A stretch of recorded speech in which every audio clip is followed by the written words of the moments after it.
کے تعلق سے ایک یہودی عالم نے حضرت عمر رضی اللہ عنہ کے دور خلافت میں ان سے کہا تھا کہ اے امیر المومنین، اس قرآن مجید میں ایک ایسی آیت ہے جو اگر وہ آیت ہم یہودیوں پر نازل ہوتی تو ہم اس دن کو، جس دن میں نازل ہوتی، اس دن کو بطور عید مناتے۔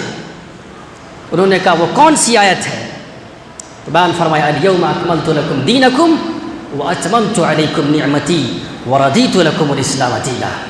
آج کے دن میں نے تمہارے لیے تمہارا دین مکمل کر دیا اور تم پر اپنی نعمت پوری کر دی اور تمہارے لیے اسلام کو پسند کیا۔ عمر رضی اللہ عنہ نے کہا کہ میں اس وقت موجود تھا جب یہ آیت نازل ہوئی تھی، اور آپ صلی اللہ علیہ وسلم عرفات میں تھے اور وہ جمعہ کا دن ہی تھا۔ میرے بھائی، اس یہودی نے یہ بات کیوں کہی کہ اس دن کو بطور عید مناتے؟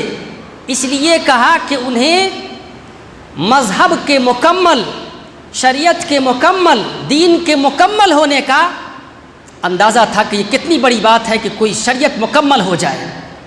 اگر مکمل نہ ہو تو جو چاہے گا، جب چاہے گا، جیسے چاہے گا عبادت کرنا شروع کر دے گا، گویا اللہ اور اس کے رسول کے آرڈرز، حکم کی کوئی اہمیت ہی نہیں رہے گی۔ میرے بھائیو، اس آیت کی تفسیر میں حافظ ابن کثیر رحمۃ اللہ علیہ نے تفسیر ابن کثیر میں بیان فرمایا هذه اکبر نعم اللہ عز وجل علی هذه الامہ، یہ اس امت پر اللہ رب العالمین کی بہت بڑی نعمت ہے۔ حیث اکمل تعالی لهم دینهم، اس لیے کہ اللہ رب العالمین نے ان کے لیے دین کو مکمل کر دیا ہے۔ فلا يحتاجون الى دین غیرہ، تو اب وہ کسی اور دین کے محتاج نہیں ہیں، انہیں کسی اور دین کی حاجت نہیں ہے۔ ولا الى نبی غیر نبیہم، اور انہیں اپنے نبی کے علاوہ کسی اور نبی کی ضرورت نہیں ہے صلوات اللہ وسلامہ علیہ۔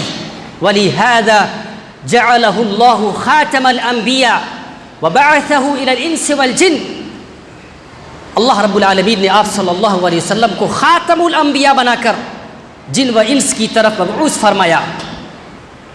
فلا حلال الا ما احلہ ولا حرام الا ما حرمہ، حلال وہی ہے جسے آپ صلی اللہ علیہ وسلم نے حلال قرار دیا، اور حرام وہی ہے جسے آپ صلی اللہ علیہ وسلم نے حرام قرار دیا۔ ولا دین الا ما شرعہ، اور دین وہی ہے جسے آپ صلی اللہ علیہ وسلم نے مشروع قرار دیا۔